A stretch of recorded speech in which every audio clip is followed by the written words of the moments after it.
porque tenemos un banquete.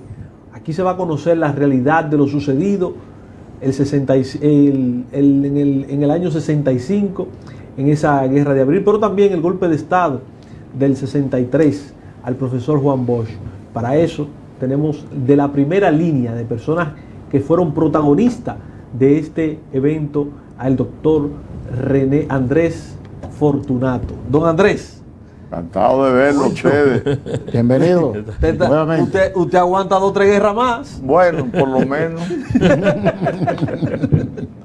¿Cómo va todo? Muy bien. Y más con ustedes aquí. La salud, todo bien. Muy buena. Oye, a estos años, así como estoy yo.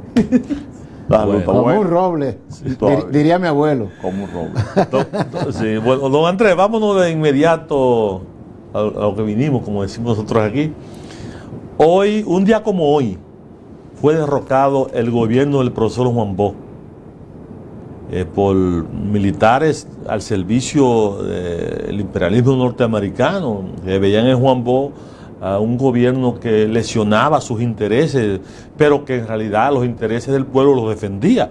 ¿Cuál fue la situación? ¿Cómo se organizó el contragolpe luego por Peña Tavera? ¿Tavera o Taveras? ¿Cómo fue eso? Y después, ¿cómo surgió todo esto? Después el proceso revolucionario, usted que fue una figura de primera en todo esto. Mira, primeramente quiero aclarar que aunque estuve, no fui de primera. No, pero en la Revolución de Abril también participó. Y entonces la gente fuerte ahí era Fernández Domínguez en principio. Luego tuvo el mismo capitán Mario Peña Taveras, que el 22 de marzo del 64 organizó otro grupo de conspiración contra el triunvirato. Estuvo también luego la participación de Camaño, de Montearache, muchas figuras.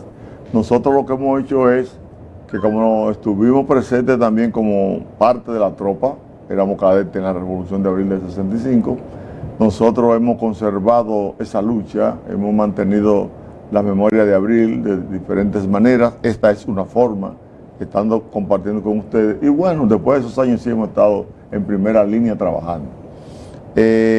Para conocer por qué derrocaron a Juan Bosch, la nueva generación y la que coincidió con aquel tiempo, los que están vivos,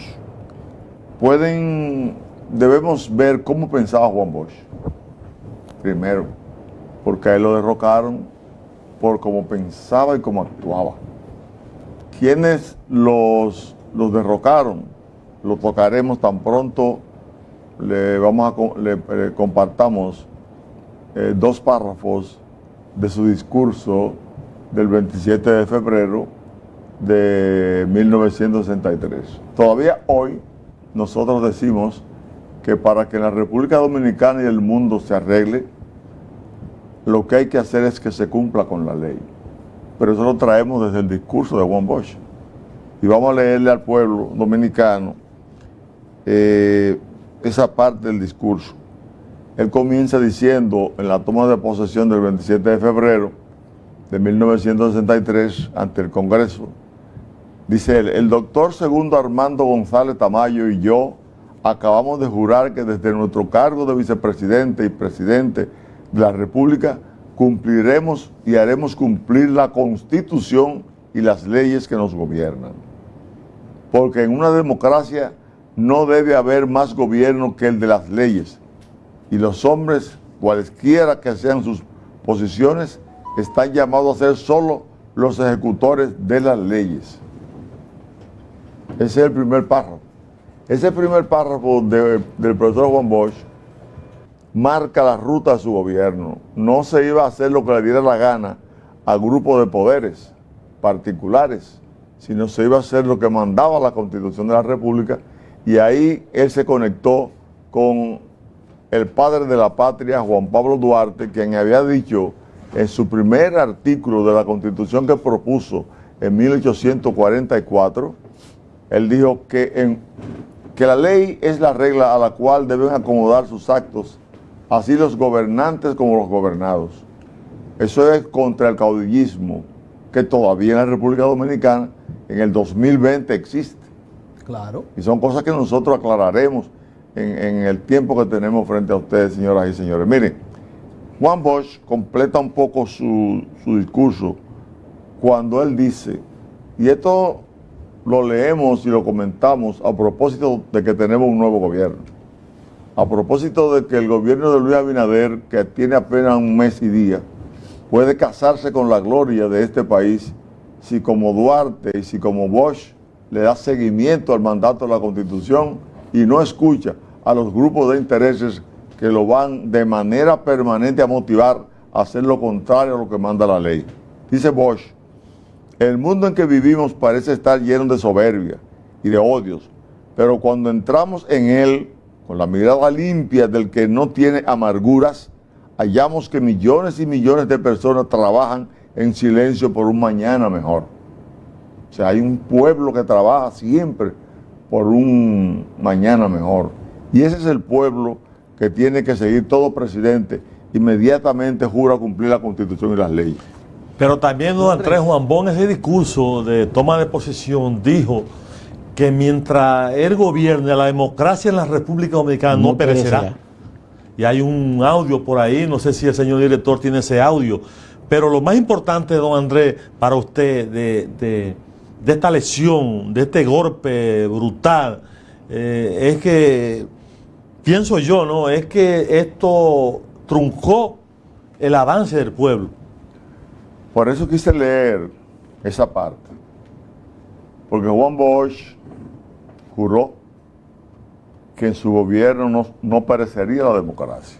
Juan Bosch había sustituido 33 años de crímenes en el país, 31 encabezados por el gobierno de Trujillo, y lo que ocurrió del 31 de mayo de 1961 a su juramentación. El discurso de Juan Bosch, eso que acabamos de oír, el pueblo lo entendió.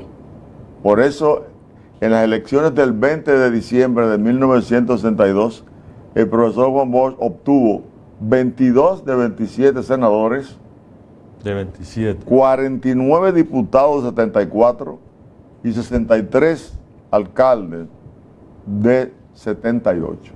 Ganó por mayoría. Mayoría, casi Pero absoluta. ese pueblo que votó por Bosch no sabía que había una oligarquía que lo estaba acechando.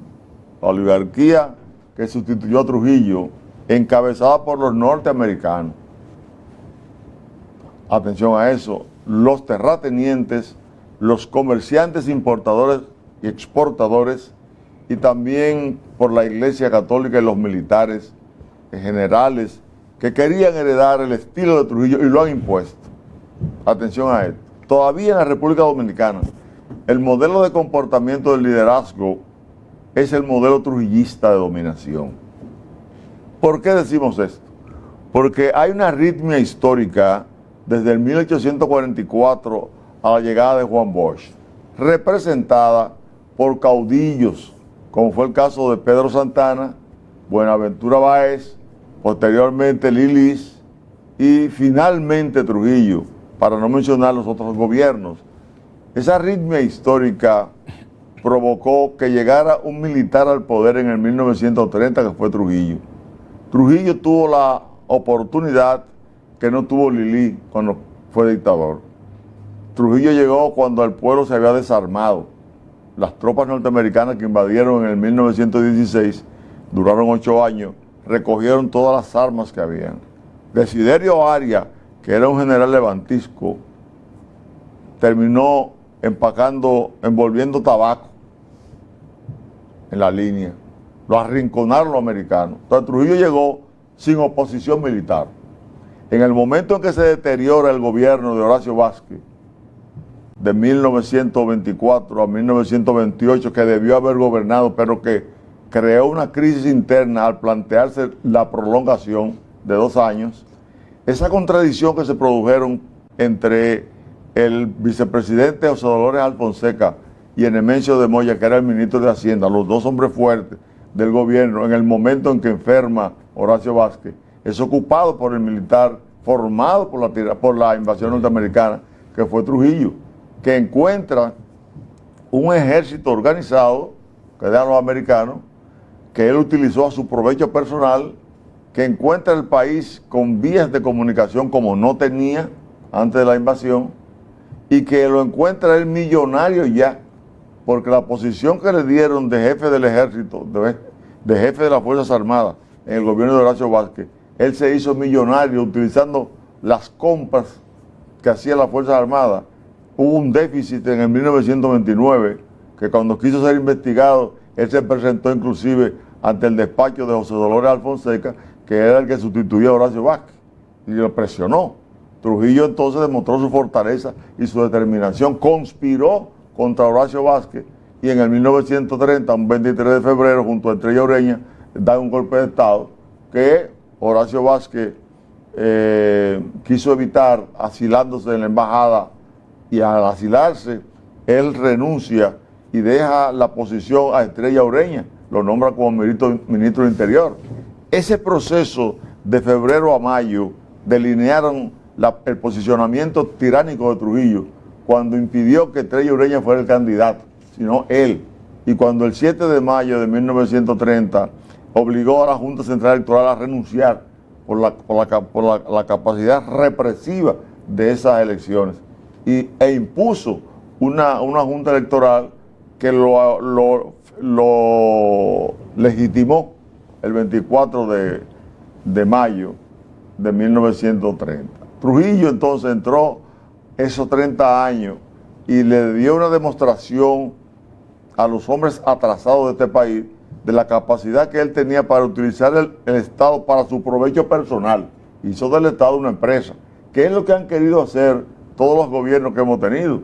Los gobiernos que hemos tenido, al contrario, más atrasados que Trujillo, atención a esto, Trujillo se hizo multimillonario porque él monopolizó la producción y comercialización de los bienes del país. Pero los partidos políticos que han llegado al gobierno en este país, lo que han hecho es negociar con el presupuesto nacional, en vez de hacer inversiones para que reproduzcan trabajo y riqueza. Lo que han hecho es embolsillarse el dinero del pueblo, cosa que no se pudo hacer en el gobierno de Trujillo, porque Trujillo manejaba meticulosamente las cuentas de este país, al extremo de que en su gobierno solamente hubieron 4 millonarios fuera de él. Sí, pero, don Fortunato, pero si una cosa, ambas son malas. Ambas son malas, que allí, que este gobierno, que el gobierno de Trujillo, por ejemplo, se embolsillara todo, es malo, y que los que lleguen se repartan todo, también es malo. Correcto, pero esto hay que plantearlo. Pero lo que quiere decir don Andrés, pienso yo, es que ese escenario que se planteó, que se dio para que Trujillo ascendiera, precisamente ha dado como resultado que hoy nuestros gobernantes, los gobiernos que han pasado, han actuado prácticamente de la misma forma, en la misma dirección, y que estemos en un atraso total. Sí, yo quiero, interpretándolo a los dos, y lo que quisiera aclarar, es que Trujillo fue el primer burgués del acuerdo del profesor Juan Bosch. La combinación originaria de capitales. Que tuvimos, fuera de Juan Isidro Jiménez, aquel que fue presidente cuando mataron a Lili en el 1899. Sí. Pero Trujillo lo hizo desde el poder y manejó el presupuesto de manera clara. Aunque él se beneficiaba de la reducción de impuestos, de las ventajas de estar en el poder, como por ejemplo cuando pagaron la deuda externa en el año de 1947, la gente cree que fue Trujillo, y eso se celebró como que fue Trujillo quien sacó de los bolsillos su dinero. No, fue que el Banco de Reserva, que se había creado 6 años antes, tenía tanto dinero acumulado, más del gobierno, más del sector privado que del gobierno. Tenía el 72% de la acumulación de capital ese banco, del sector privado. Entonces, ¿qué hizo Trujillo? Con la bonanza económica que había, obligó al Banco de Reserva a que le comprara bonos al gobierno por la cantidad del dinero que se le debía a los americanos. Que, de acuerdo, hay 2 cifras. Una la plantea Framoya Pons, que dice que eran unos 9.400.855 pesos con 55 centavos, y Franklin Franco, que lo plantea en la Historia Económica y financiera de la República Dominicana de 1844 al 62, él plantea que son 9.271.855. Hay una diferencia como de $200,000. Pero hay un cheque simbólico de eso. Sí, no, ¿Ese es el correcto? Sí, lo que dice esa cantidad, que me identifico con Franklin Franco, es la última cantidad que di. Yeah. Pero ese dinero lo pagan con un bono del Estado que luego el Estado le pagó al Banco de Reserva, no con dinero de Trujillo. Yeah. Ahora, cuando hablamos de Trujillo, de algunas cosas importantes que hizo, malas y buenas, y los gobiernos que hemos tenido con muchas cosas malas y pocas buenas, con lo que voy a explicar, es lo siguiente, mis queridos entrevistadores. Los partidos políticos y los líderes políticos han imitado lo peor de Trujillo, que es la acumulación de capital. Y los sectores productivos nacionales, la oligarquía y la burguesía, no han podido ser tan efectivos como fue Trujillo en el manejo de esos negocios. No fueron tan efectivos. ¿Qué ha faltado aquí? ¿Qué era lo que quería Juan Bosch? Juan Bosch quería que los partidos y gobiernos se gobernaran por la ley. Y aquí lo que han venido a mandar son los grupos de intereses que le dieron el golpe de Estado a Juan Bosch, que repito, fueron los americanos, por razones políticas, razones geopolíticas y por razones económicas. Porque los americanos en el 1907 se introdujeron como amos y dueños de la economía dominicana con la Convención Dominico-Americana. Pero don Andrés, esos dominicanos americanos tenían nombre aquí. ¿Quiénes eran esas personas que andaban detrás de la cabeza de Juan Bosch? No, porque los Estados Unidos, los imperios, los nombres es el imperio. Las personas son piezas del imperio. ¿Y cuáles eran esas piezas? Entonces, fichas de ajedrez. Son fichas de ajedrez. El Pentágono norteamericano, el que leyó, por ejemplo, el Pentágono, sustituto yo lo leí, del imperialismo de Juan Bosch, se da cuenta que los grupos militares norteamericanos son la avanzada para crear las condiciones de un mercado de dominación que se da internacional en los diferentes pueblos. Entonces los americanos vinieron aquí en el 1883. Ellos estaban posesionados ya en el gobierno de Lili. Las aduanas y las cuestiones. En el 1908 estaban en la aduana. Y en el 1907 y en la banca. Asumen la banca y la aduana. Claro. No se podía ni siquiera aumentar los precios de importación sin el permiso de ellos. O sea, fueron los dueños.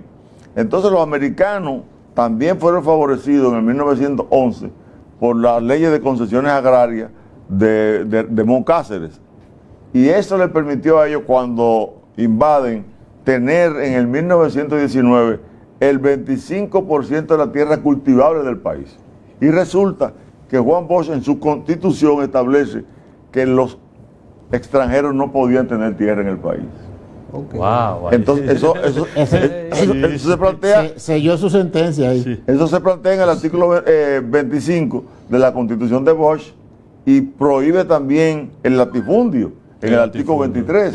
Entonces cuando esa Constitución de Juan Bosch se estudia, ellos la ven, los sectores que le dieron el golpe de Estado a él, vieron que no iban a tener participación ni en las tierras que dejó Trujillo, que luego la ha mantenido el CEA, como ustedes conocen, y ni tampoco iban a poder tener todas esas tierras que ellos querían manejar como a su antojo, pero mucho menos la iglesia se sintió cómoda porque hubo un concordato firmado por Trujillo el 16 de julio de 1954 y Juan Bosch planteó la educación laica, sí, es decir, no era la iglesia católica la que tenía la preponderancia, eran todas las religiones, era abierta, era democrática.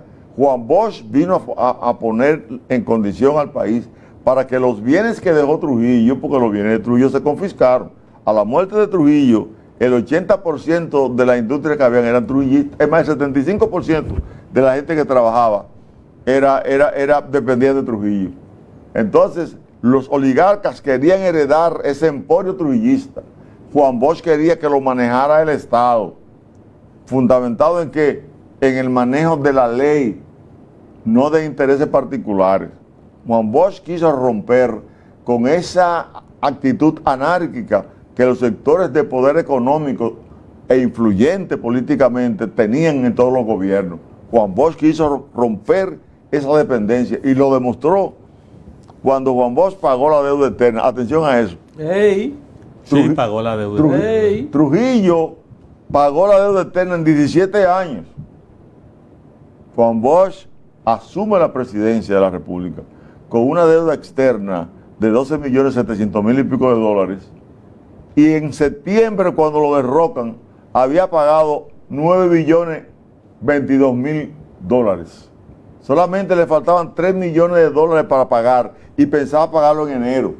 Porque Juan Bosch llegó y dijo, miren, Juan Bosch llegó, encontró un déficit de 53 millones de pesos para un presupuesto de 176 que había aprobado el Consejo de Estado. ¿Y qué hizo Juan Bosch? Con un cuadernito y un lápiz fue llevando las cuentas nacionales y todas esas evasiones que habían la prohibió. En un mes declara que se había ahorrado 1 millón. Juan Bosch. Entonces, esa capacidad de mantener su independencia económica le decía a ellos que iba a mantener su independencia política. Chocó con el boroneo. Pero óigame lo hicieron los guardias. ¿Por qué los guardias estaban en contra de Juan Bosch? Y los sindicalistas también se prestaron. No, porque todavía se presentan, sindicalistas. Se prestan a eso. Pues, óigame una cosa, porque aquí nos está jugando claro. Y lo que estamos hablando es que hay que jugar claro como jugaba Juan Bosch. Es lo único que puede salvar este país. Miren lo que si no estaremos obligados a repetir la historia. Obligado. No, porque el problema es que, ¿por qué nosotros hemos mantenido una lucha porque se conserve la memoria histórica de Abril? Porque Abril, que tal vez tengamos tiempo de hablar algo, surge como consecuencia de ese golpe de Estado, Juan Bosch. Exacto. Y nosotros seguimos los lineamientos originales de Fernández Domínguez, que fue un militar democrático que formó el primer movimiento para defender la Constitución y la vuelta al poder de Juan Bosch. Entonces, ¿qué ocurre? ¿Qué hicieron los guardias aquí? Porque hay una cosa que queremos destacar este día. Juan Bosch no fue cobarde, porque mucha gente lo quiso tirar, porque los servicios de inteligencia pusieron una imagen de Juan Bosch para que la gente no interpretara la profundidad de pensamiento y acción y responsabilidad de Juan Bosch. Mira lo que hizo Juan Bosch. Pues los dominicanos tienen que recordar esto.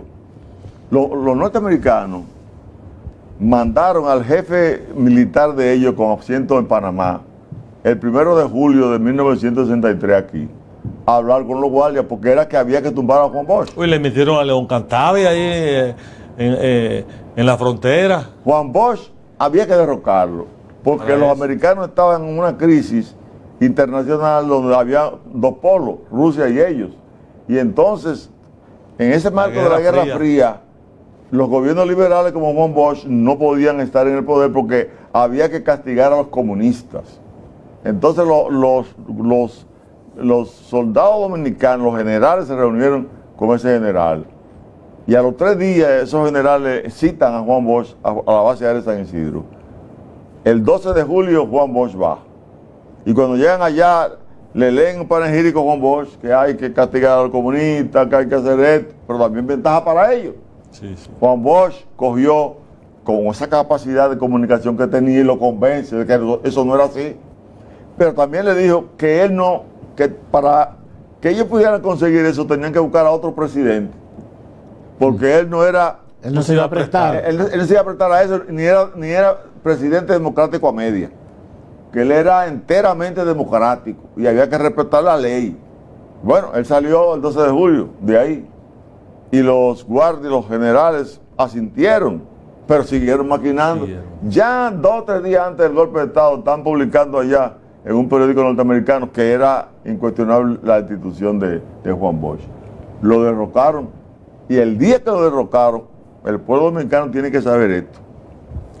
Cuando Juan Bosch se entera de que lo van a derrocar, cita a la cúpula militar al palacio. No le sale huyendo, no. Lo cita el 24 de septiembre, día de la Mercedes. Y no fueron, por ejemplo, Wessing no fue. Un día antes. La noche, horas antes. Mandó a buscar a Fernández Domínguez, que ya tenía el movimiento, pero Fernández Domínguez apareció tarde. Pero él le dijo, miren, en este momento yo voy a trasladar a Elías Wessing, que es el principal conspirador de allá del CEFA. Y ellos se opusieron. Déjenme consultarlo. Y cuando consultaron, le dijeron, mire, ya usted está detenido. Porque Wessing era una pieza de la iglesia de los americanos. Y era el hombre que se oponía tajantemente al gobierno de Juan Bosch. Lo utilizaron a través del método de unos talleres cristianos de cristiandad que daban. Él era en la cúpula. ¿Por qué? Porque la iglesia no quería a un Bosch que le quitara la preeminencia que tenía frente al gobierno en términos de monopolio de la actividad religiosa. Bueno, eso ha variado mucho. Ya la iglesia de hoy no es como antes. Pero en aquel momento era una iglesia que venía dolida desde la época de Boyer, cuando le quitaron toda la tierra a la iglesia, y de la época de Lupero, de Santana, que Santana también se la quitó. Fueron razones de intereses muy particulares. Los aduaneros, por ejemplo, los comerciantes importadores y exportadores, ¿saben lo que hacían? Que Juan Bosch lo llamó a todo el mundo y estaba luchando contra la evasión de impuestos. Entonces, porque Juan Bosch iba a poner esto en orden. Este fuera el Taiwán del Caribe, si Bosch sigue en el poder. Este fue el Singapur del Caribe. Sí, sí, así es. Este fue el Qatar del mundo hoy. Pero en esa dirección, don Andrés, ¿qué papel jugó después del golpe de Estado a Juan Bosch para retornar la democracia, la constitucionalidad? O sea, traer a Juan Bosch otra vez a gobernar, porque la Constitución lo decía así. ¿Qué papel jugó el coronel Fernández Domínguez y el capitán Peña Tavera? Sí, mira. Mario Peña Tavera. Conjuntamente con 12 oficiales más, siendo Fernández Domínguez director de la Academia de Batalla de las Carreras, que lo había nombrado el Consejo de Estado ante Juan Bosch, él organizó un grupo de oficiales e instructores para oponerse al derrocamiento de Bosch, que ya él tenía información desde antes de subir al poder. Juan Bosch lo iba a derrocar como quiera, de cualquier manera, porque no podía haber un gobierno liberal en una América que cuando la revolución estalla tenía 11 gobiernos dictatoriales ya. Por ejemplo, al mes de derrocar de Bosch tomar el poder, ya en Guatemala el 31 de marzo, al mes de Juan Bosch, tumbaron el primero. Luego en Ecuador, en julio también. Luego en Honduras, en octubre. Luego se mata a Kennedy. Todo eso está en el marco de la lucha de la geopolítica. Entonces Juan Bosch se iba a ir como quiera. Ahora, Fernández Domínguez hizo lo que ningún militar había hecho en la historia, que era darle cumplimiento al artículo 161 de la Constitución de Juan Bosch, de la defensa de la democracia, la Constitución y la soberanía. Y él entendió que el papel de los militares no era ser burócratas uniformados, como decía Juan Bosch, era ser militares preparados para respaldar el civilismo, la expresión civilista del pueblo, ellos respetando ¿qué? Al poder civil. Entonces fue un hombre que se casó con ese pensamiento, se identificó grandemente con Juan Bosch, formó el movimiento, y luego también estuvo Mario Peña Tavera, que formó su movimiento el 22 de julio de 1964. Hubieron varios movimientos ¿Pero más. había alguna relación con el coronel? No, la tuvieron después, porque por ejemplo, el coronel Hernando Ramírez, que sustituyó a Fernández Domínguez cuando lo mandaron al exilio involuntario por su posición democrática como militar, siguió haciendo los trabajos y llegaron a unificar criterios.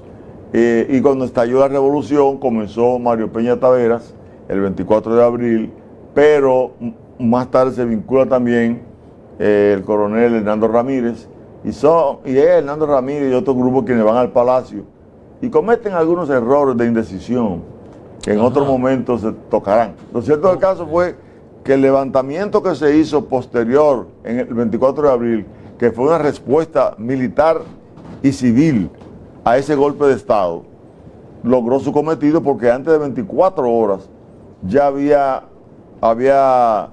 derrocado el gobierno del triunvirato, ya había renunciado don Enrique Cabral, el domingo a las 10 de la mañana, el domingo 25, lograron su cometido. Fue un periodo de agitación por la democracia y la libertad de este país, y el estallido del 24 de abril, lo que ocurrió entre el 24 de abril y el 27 de abril, en 3 días, demostró el ansia de libertad, la capacidad heroica y el sacrificio que tenía este pueblo, heredada de los tiempos de Enriquillo, porque este es un pueblo que ha respondido, en los momentos difíciles ha respondido, han tenido grandes prohombres que han hecho el trabajo. El David del Caribe, decía Juan Bosch. Eso es así, no, le decía Fidel Castro. Fidel Castro. Nombraba a la República Dominicana como el David del Caribe, porque se llegó el 27, triunfa la revolución en el Puente Duarte, y el 28 la oligarquía se arrodilla ante los norteamericanos y pide que vuelva, que vengan, que invadan, para evitar el triunfo definitivo, porque en San Isidro no quedaban 30 oficiales.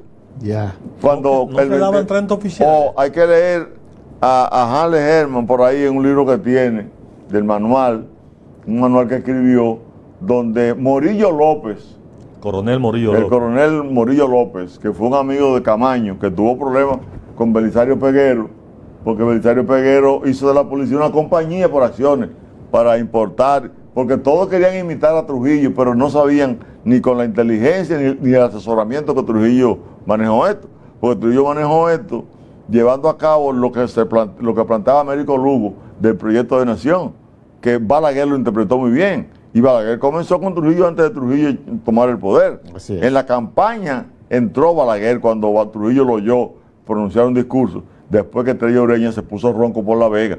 Entonces Trujillo lo agarró, pero Trujillo tenía asesoramiento.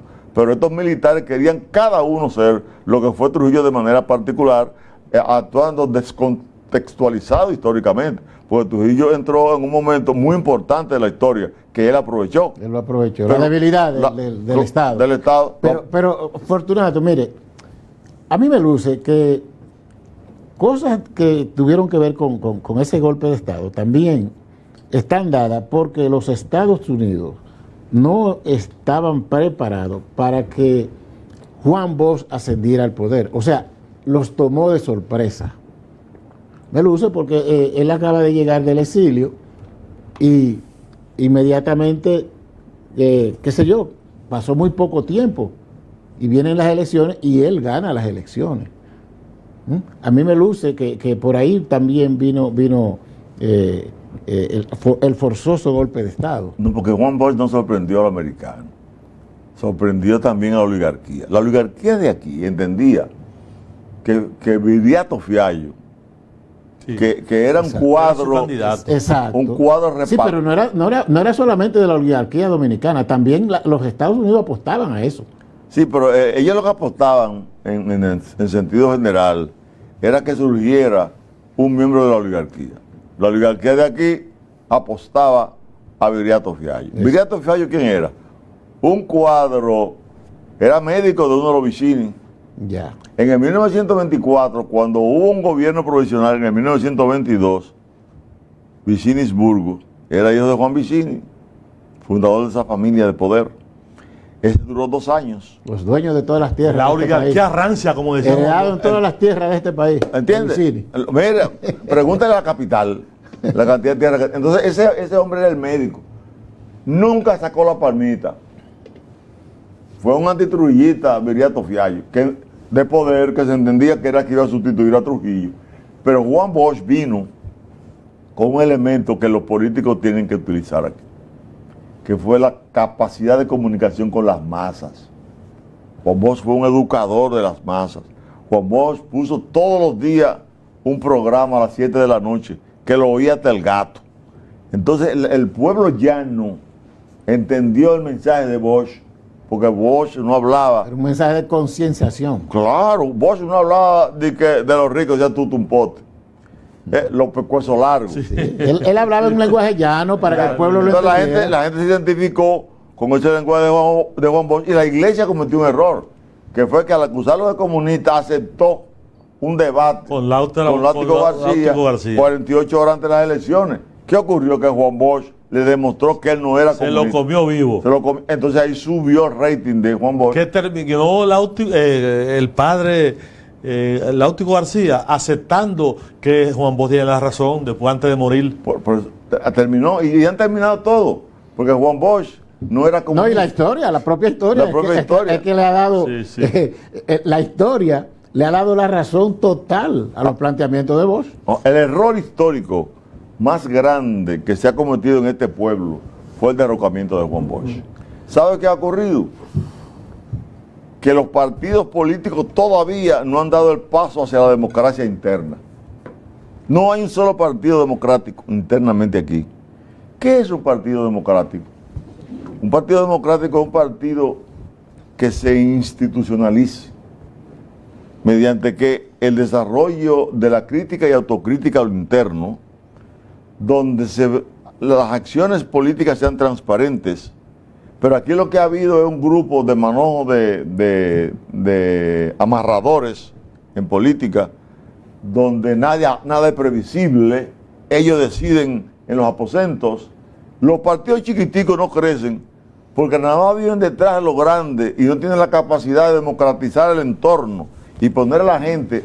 ¿Qué dice el artículo 23, numeral 3 de la ley 33-18, que es la ley de partidos políticos? Dice que los partidos políticos deben tener principios y programas que discutido al interno de los partidos sea lo que les sirva para su campaña política. Es decir, la campaña política de un partido no es sobornar a la gente, sino concientizar a la gente y decirle, mira, aquí hay un problema de corrupción, ¿cómo lo vamos a resolver? De tal y tal manera. Aquí hay impunidad, ¿cómo lo vamos a resolver? De tal y tal manera. Aquí hay desempleo, ¿cómo lo vamos a resolver? El problema de la mujer. Cada problema tiene que tener una respuesta de solución de un partido. Y en base a eso, preparar su militancia. Pero los partidos políticos que han sustituido la militancia por los publicitarias. Las publicitarias y los jefes de los partidos se convierten... Para vender percepciones. Vender percepciones, imágenes y no buscar esencia. ¿Qué dice la Constitución? Que los cargos públicos deben de ser asumidos por mérito y profesionalización. Y en un partido político que se debatan en los 158 municipios, que cada organismo debata los problemas municipales en base a la ley, lo municipal, mira, el ayuntamiento es la entidad primordial de la administración pública. Sin embargo, no están coordinados con el Poder Ejecutivo. Actúan de manera separadas. Independiente. Entonces, los partidos políticos hoy han sustituido cada uno a Trujillo. Yo quiero mi parte. Entonces, para conservar eso son los amarres. No puede haber de ninguna manera desarrollo interno si no hay democracia interna y transparencia. Y la democracia demanda de la institucionalidad de los partidos hoy.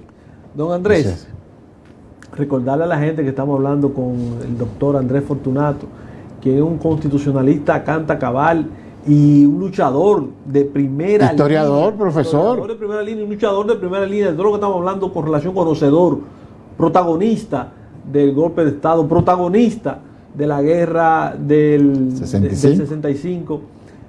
Mire, hay muchos historiadores, muchos comunicadores, periodistas, que hablan de los 12 años de Balaguer, hablan de Balaguer, que Balaguer fue esto, fue lo otro. Pero ¿por qué Balaguer puede gobernar el país 22 años y Juan Bosch solamente 7 meses? ¿Qué hay de diferencia entre estos dos liderazgos?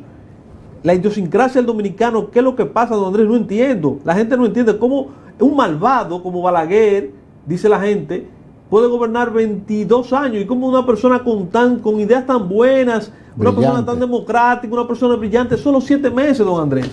Bueno, lo que pasa es que hay condiciones subjetivas y condiciones objetivas para los cambios. Las condiciones objetivas estaban dadas, pero las subjetivas no estaban dadas porque el pueblo no estaba preparado, ni tampoco la clase legitimante, porque plantean los teóricos que no basta con que usted saque mucho voto y gane las elecciones, tiene que fracturar o ganarse a los sectores legitimantes. Y los sectores legitimantes, los dueños de los medios de comunicación, los dueños de la economía, estaban en contra de Juan Bosch, porque ellos no estaban preparados para la democracia.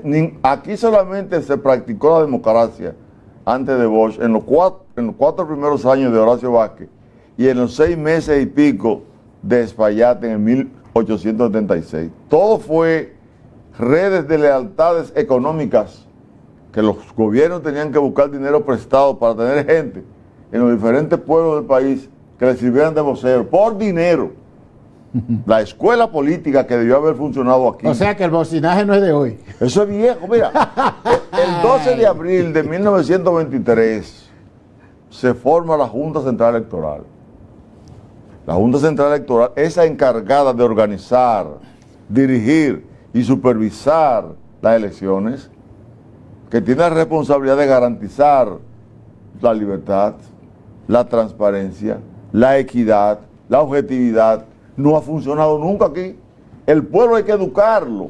Programas como estos tienen que darse el día entero en los canales del gobierno. Don Andrés, con perdón, estamos llegando al final y nos están haciendo señas, pero no quisiéramos dejar de ver u oír el audio que usted trajo sobre el capitán Peña Tavera, que fue el que dirigió el levantamiento militar de abril. Con don Andrés podemos hacer 2 programas. Del 24 de abril. No, Vamos, la noche. sería bueno, ¿verdad? Que el señor director nos ponga. Mira, aquí tenemos que Mario Peña Tavera, el que aparece en pantalla, ese señor, fue el capitán que junto a las clases, a los oficiales subalternos, clases y soldados, el 24 de abril, en el campamento del 16 de agosto, hizo prisionero al general jefe de Estado Mayor Marco Rivera Cuesta. Ese fue un acto de heroísmo que el pueblo dominicano no debe olvidar. Él era capitán en ese momento y al hacer preso a esos grupos llamó al doctor Peña Gómez al programa Tribuna Democrática para que le dijera al pueblo el levantamiento militar en favor de la vuelta de Juan Bosch al poder. Y el pueblo se lanza a la calle desde ese momento y de ahí se comienza a escribir la historia de la revolución. A combatir. A combatir. Ese señor, anoche lo llamamos y le dijimos que queríamos que hoy nos mandara un pequeño mensaje. Un mensaje. Él está muy involucrado en el sector religioso, un hombre de 96 años, que gracias a Dios lo tenemos vivo. Y me respondió que sí seguido. Y me lo mandaron anoche, yo le pedí otra cosita ahí y me mandó esta mañana cuando llegaba al programa. Quisiéramos que el pueblo vamos a ver si escuche esa voz histórica. Eso es historia. Hoy, día 25 de septiembre del año 2020, se cumplen 57 años del golpe de Estado perpetrado por los jefes militares traidores de la época al gobierno constitucional de la República Dominicana. Golpe de Estado que considero como el crimen político más despreciable cometido en contra de la democracia en nuestro país, porque el mismo constituye el origen de más de medio siglo de opresión, de explotación, de abuso, crímenes, inseguridad social, injusticia, esclavitud de la miseria y de la ignorancia y saqueo de los bienes públicos en perjuicio del pueblo dominicano. Aquel golpe de Estado traidor fue impulsado por los grupos oligárquicos, privilegiados y traidores nacionales, el cual fue incitado y respaldado por la embajada y el gobierno, que sabemos debe ser recordado por el pueblo dominicano hoy, mañana y siempre. E invito al pueblo quisqueyano a organizarse, unirse y a prepararse para combatir pacíficamente o a como dé lugar a los trastornadores del orden y la paz social, para que actos tan repudiables no se produzcan jamás en Quisqueya. Mira, Vamos a darle un aplauso, vamos a darle un aplauso. Excelente, Oye. excelente. La exponencia. Oye, 96 años, ¿cuánta ese es, lucidez? don Andrés. Ese ¿Cuánta es el brillantez? comandante Mario Peña Taveras. ¿Y qué papel jugó él? Dígale a Ese la... fue el que comenzó la revolución de abril de 1965. Ese es un hombre que el país debe conocer. reconocerlo. Y el que país. este gobierno debe hacer con él lo que no hicieron nosotros, que fue elevarlo a la categoría de héroe nacional. Es un héroe, es un héroe. Ese es un acto de justicia y estamos pidiéndole desde este programa al presidente Abinader que se case con la gloria, Así es. que nos reciba para que discutamos la forma en que estas cosas se van a poner en evidencia ante las Fuerzas Armadas Nacionales para que los militares dominicanos aspiren a ser más patriotas que ricos, porque hay un problema ahí. Hay un video por ahí, Hay gente señor que director, quiere ser ¿verdad? rico aquí. Sí. Creo que hay un video para... ¿No hay un video? No, hay un video que repite lo mismo, ojalá lo pueda poner, que Sí. él lo va a repetir para que lo vean Oye, lo vean hablando. Vamos a terminar con eso. Esto es historia. Este programa, señores, hay que repetirlo. Es un mensaje a la juventud dominicana. Don Andrés tiene que venir más a menudo a este programa. Inscríbame aquí que yo también voy a poner Ah, no, no hay problema. ¿Está listo, señor director? ¿Está listo? Mira, Estamos en eso. en lo que viene, En lo que viene el video. sí. mira, bueno, Ya está, aquí míralo está. ahí, míralo ahí. Ah, ok. Dios de Jesucristo, y para honra y alabanza del Supremo y Divino Creador del cielo y de la tierra y de todo lo que existe en el universo, en este día 25 de septiembre del año 2020, me permito dirigir un entrañable saludo a todo el pueblo dominicano, de manera muy especial a todos los hermanos en Cristo, con motivo de conmemorarse hoy 57 años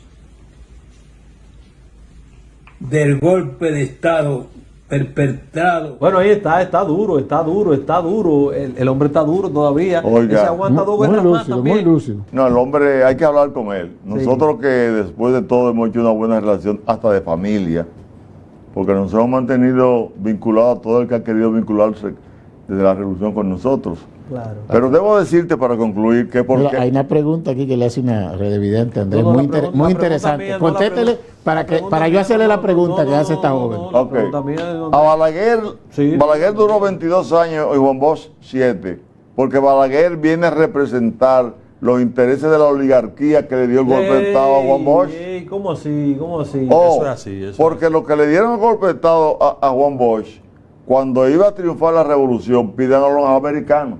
Cuando los americanos vienen, a quien respaldan como candidato es a Balaguer, porque ya los americanos habían dicho, en el 1957, una de sus agencias de investigación había dicho que el sustituto de Trujillo era Balaguer, porque Balaguer no se había ensuciado con la sangre y el peculado de la República Dominicana.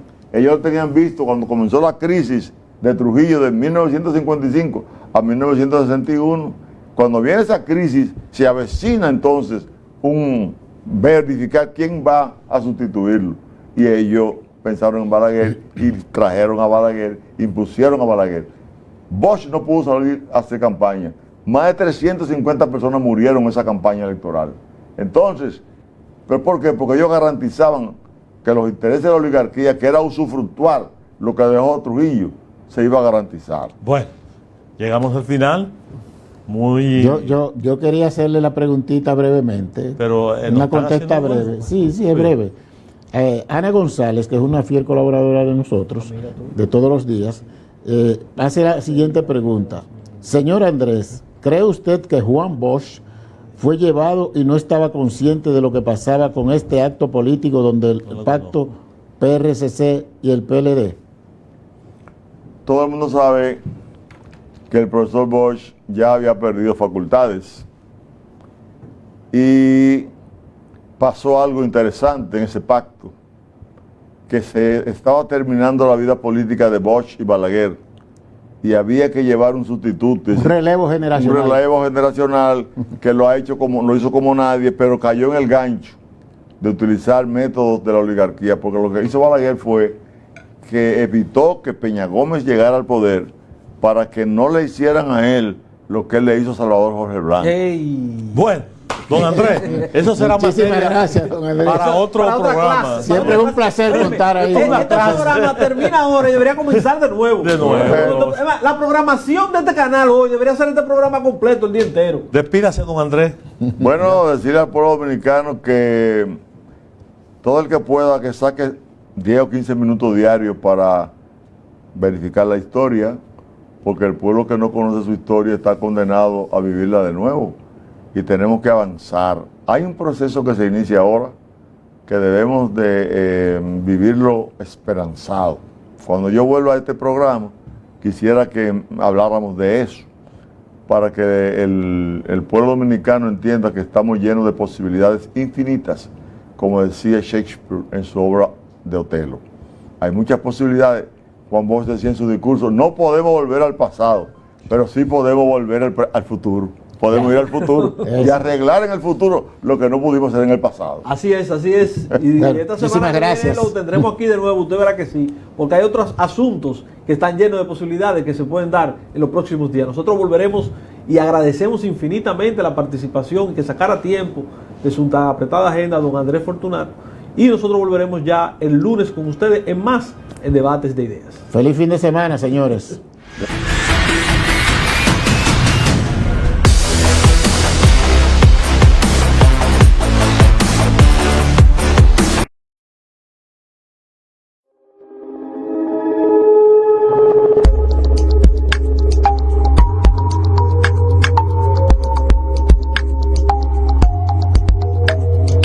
Hilando Fino TV.